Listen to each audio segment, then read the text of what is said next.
Hi you guys, welcome back to my channel. It's your girl Daniloveely, and you already know that of course we're going to be jumping into some anime today.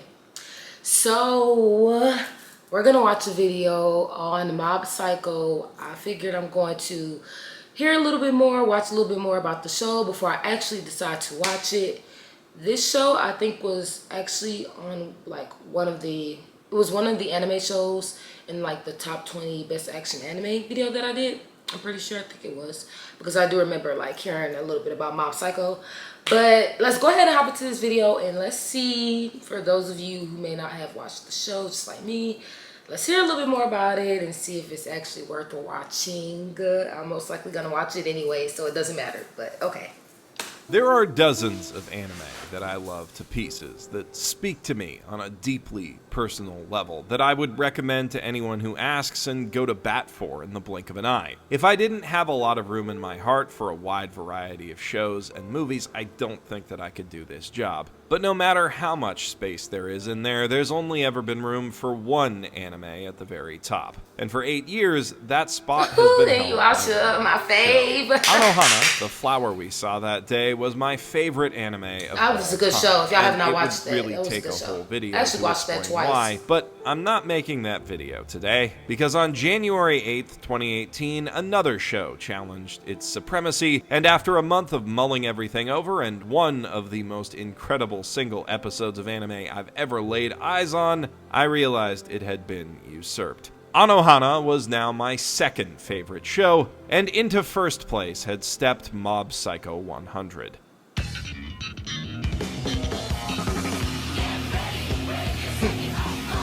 What's really wild is that this kinda snuck up on me. I loved the first season of Mob when it aired in summer 2016, but the endless march of seasonal anime coupled with a daily life that was becoming increasingly busy as this turned into my full-time career, it all kinda pushed Mob Psycho into the back of my mind. While I have made a few videos about it since then, outside of the time that I was working on those and the time I spent binging the manga when it finally ended, I haven't really given Mob much thought. I haven't been able to. Considering how fast the discussion around anime moves and how many new, often great series hit every season, especially in 2018, there's always been something else that I needed to think about. When I threw together my 3x3 for Twitter on a whim last year, I didn't even think to include it. But that's not to say that I forgot about Mob. Scenes and ideas from the series have been playing in my subconscious for the last 2 years, leaking out as stray thoughts about One Sensei's approach to character development and his place in the canon of great manga writers, comparisons to current obsessions like My Hero Academia, oh my gosh, My Hero Academia is such and a a good tendency show. to jam out to 99 by Mob Choir at least once a week. And after 2 years of waiting, when I watched the triumphant first episode of Season 2,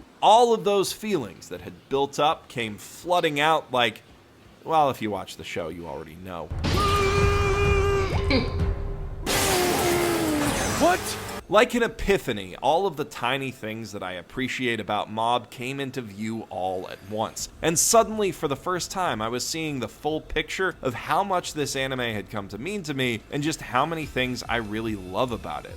Today, I'd like to talk about some of those things and speak a bit about how this show spoke to me. That's going to involve spoiling some things up to episode 7 of the anime, so I'll... Okay, well, spoiler alert for those of you who have not watched the show. I always end up getting spoiler alerts when I do these, but yeah. Although Mob isn't really a show that can be ruined by spoilers, if you're not caught up, consider yourselves warned.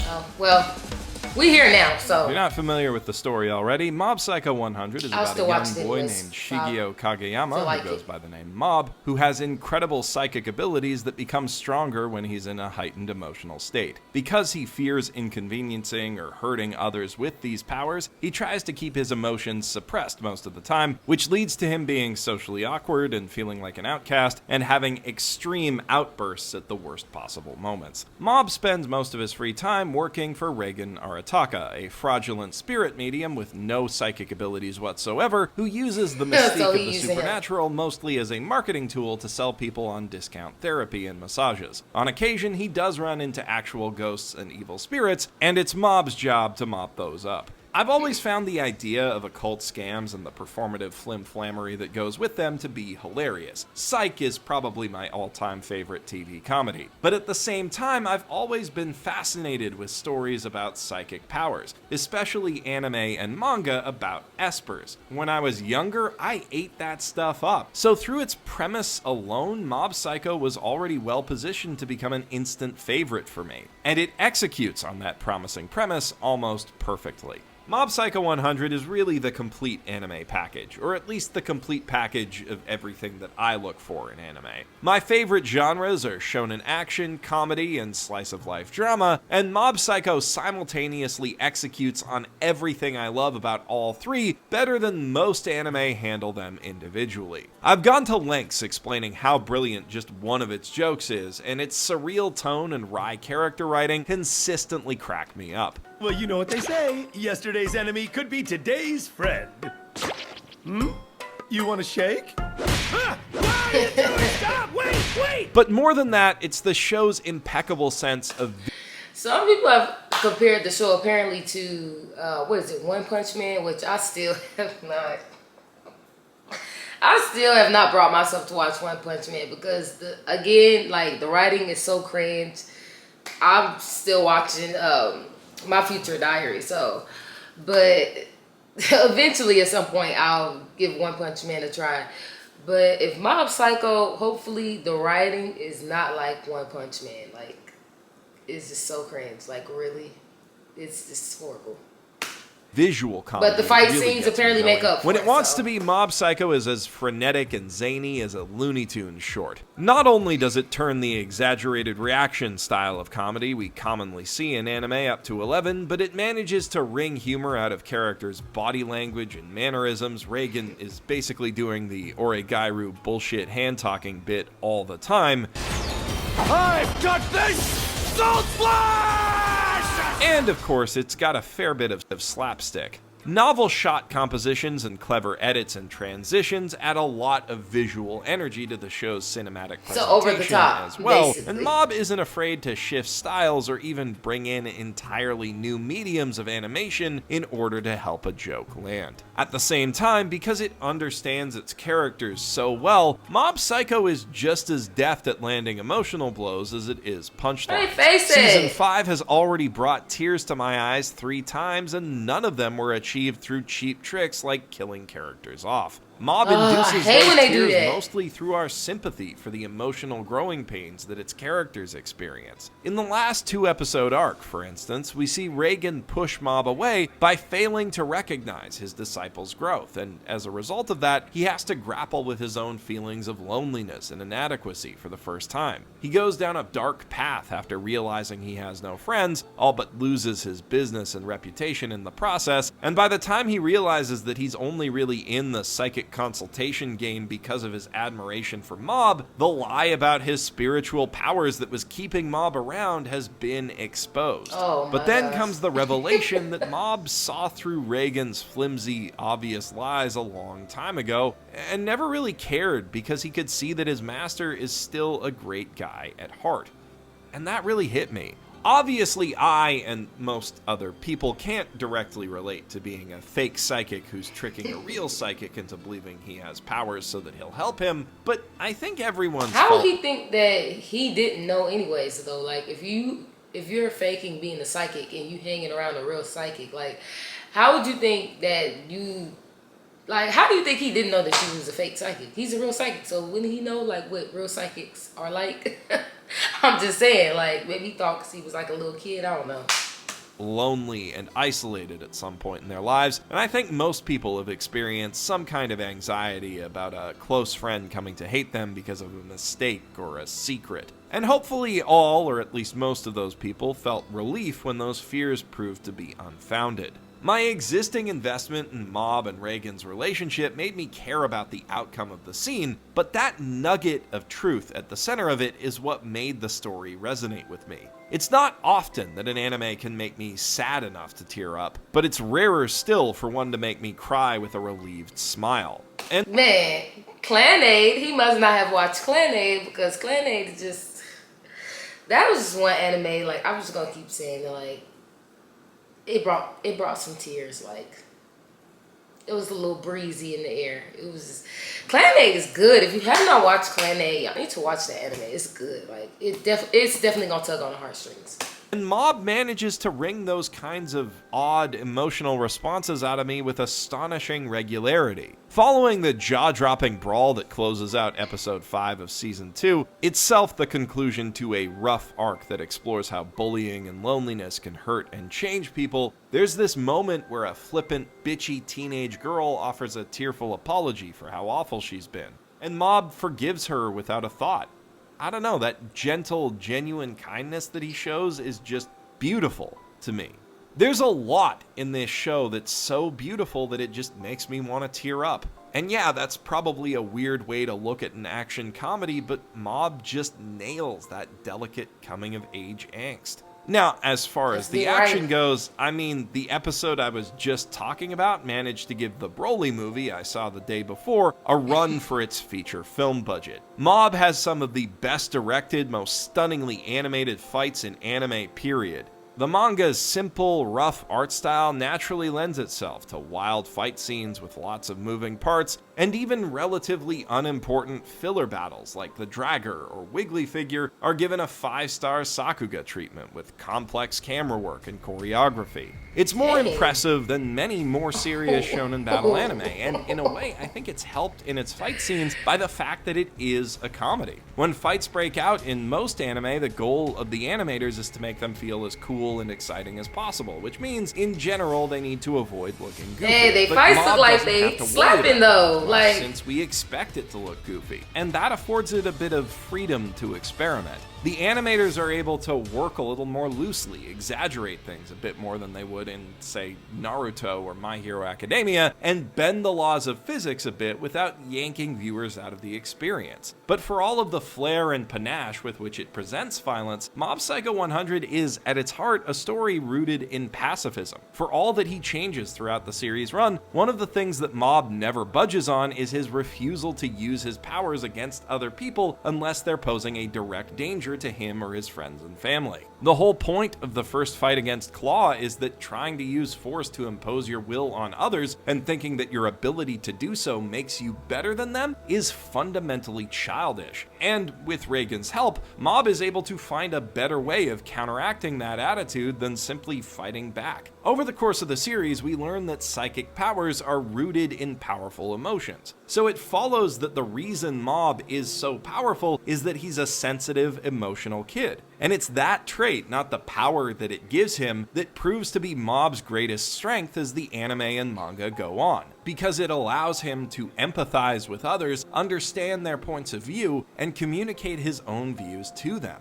That's how Mob approaches basically every conflict he's in, though at the start he's not very good at it. But that's the thing, instead of becoming better at shooting psi beams or teleporting or other psychic nonsense, that ability to change minds is the main skill that we see Mob hone and develop as the story progresses and the action escalates. Or de-escalates, if he has anything to say about it, though often he does have to defend himself in order to be able to get a word in and show his enemies the error of their ways. And I love that about this show. It rejects the might makes right undertones of the shonen battle formula, which can be interesting but get pretty boring when they're the only themes you see action anime explore, and it does so without sacrificing the things that make those battle-driven shows fun. The animators get to flex their muscles with some crazy explosions and cool flips and punches and kicks and whatnot, but those elements don't take over the narrative, and they also get to flex their muscles when it comes to character acting and comedy. You did this on purpose, didn't you? It was an accident.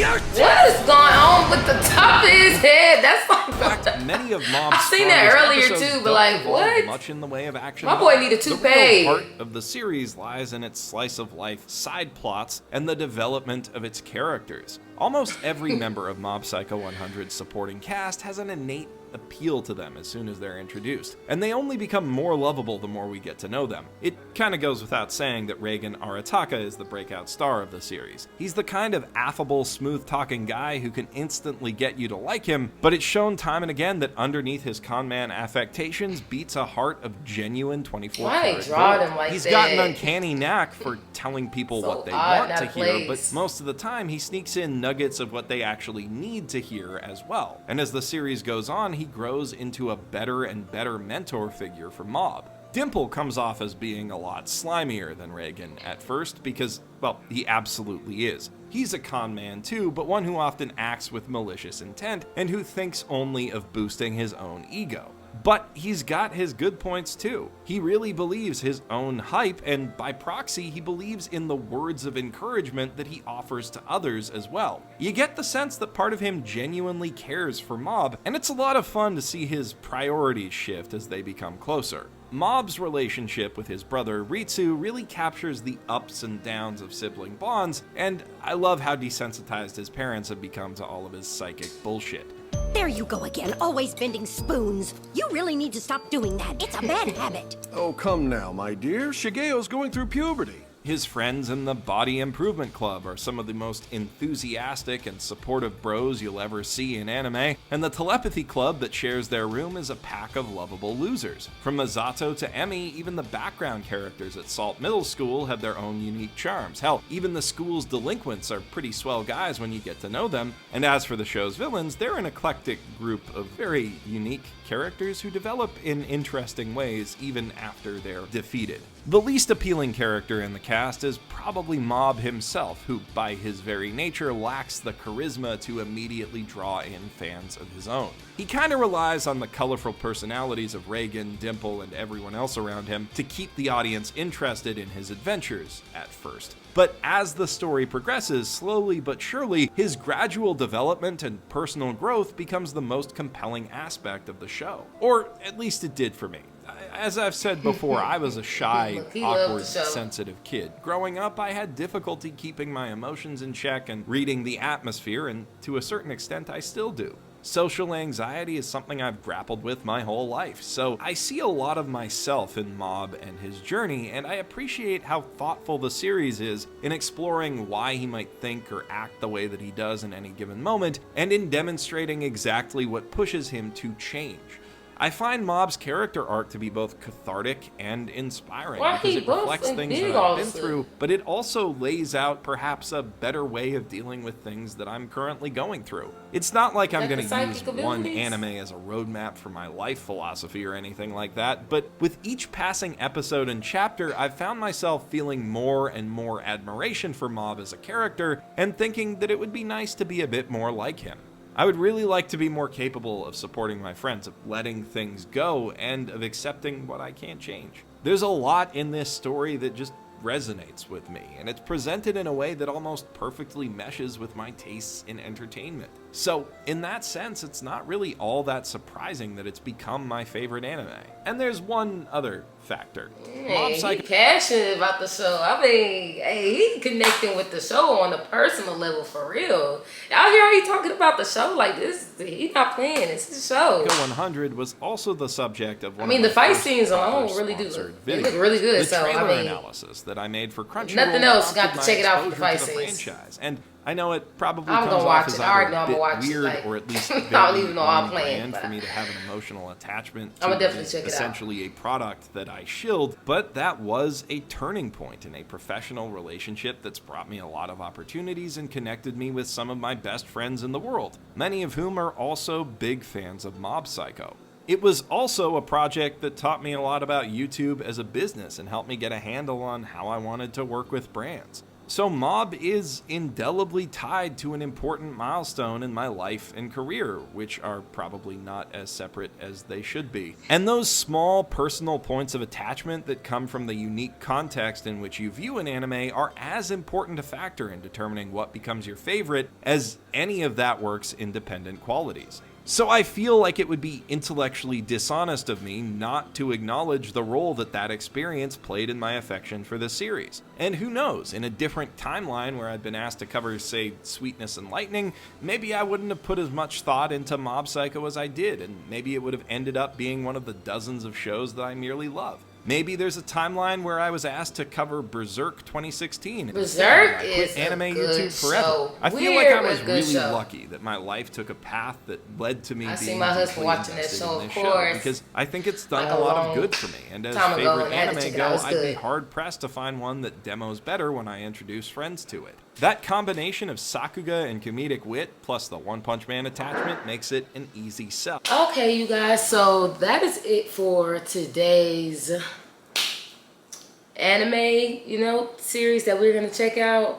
Sorry guys for those of you who have not watched the show for the little spoiler alerts, but I mean, he did tell us at the beginning, so at that point, you had a choice to click off of the video or not. But yeah, I already know I'm definitely gonna check the show out. Like a lot of times these little series that I check out, I'll end up watching the show anyways, because I mean, why not? Like, I'm just gonna be, once I finish the show, I'm just gonna be trying to find something else to watch anyways. But yeah, if you guys decide to check out the show, I mean, let me know how you guys like it. And if you've already checked out the show, let me know how you guys liked it, I guess. But you guys already know you guys are going to see me tomorrow, of course. But also for specific uploads, before I forget, you can check that down in the description section below. I do post Monday through Friday. And bye, you guys. I will see you guys tomorrow.